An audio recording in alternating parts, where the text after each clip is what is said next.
भारत में सेमीकंडक्टर में बड़ी जोरों शोर से काम चल रहा है। भारत में सेमीकंडक्टर उत्पादन 2025 के अंत तक शुरू हो जाएगा। सरकार और कंपनियां जैसे टाटा इलेक्ट्रॉनिक्स, ताइवान की पीसीएमसी, गुजरात के धोलेरा में पहली सेमीकंडक्टर निर्माण इकाई स्थापित कर रही है। प्रधानमंत्री नरेंद्र मोदी तथा आईटी मंत्री अश्विनी वैष्णव ने घोषणा की है कि पहली made in India semiconductor chip 2025 के अंत तक बाजार में उपलब्ध होगी और उत्पादन शुरू हो जाएगी।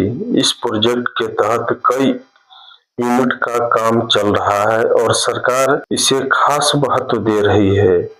इस पहल से भारत की तकनीकी और आर्थिक रणनीति को मजबूती मिलेगी, साथ ही देश में रोजगार और निवेश भी बढ़ेगा। भारत में सेमीकंडक्टर उद्योग के लिए 2025 का रोड मैप तेजी से आगे बढ़ रहा है। यहाँ इस रोड मैप का मुख्य बिंदु दिया गया है।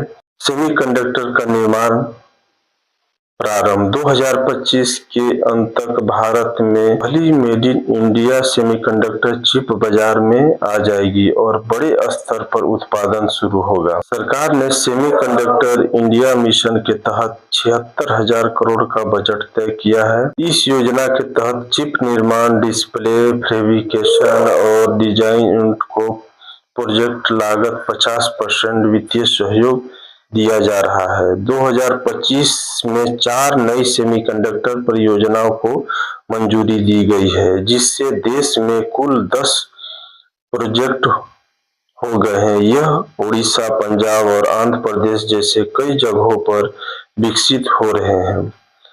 मार्केट ग्रोथ और ग्लोबल सहयोग। भारत का सेमीकंडक्टर मार्केट 2025 के अंत तक 45 से 50 अरब की अनुमानित वैल्यू तक पहुंच जाएगा और 2030 तक 100 से 110 अरब डॉलर का लक्ष्य रखा हुआ है।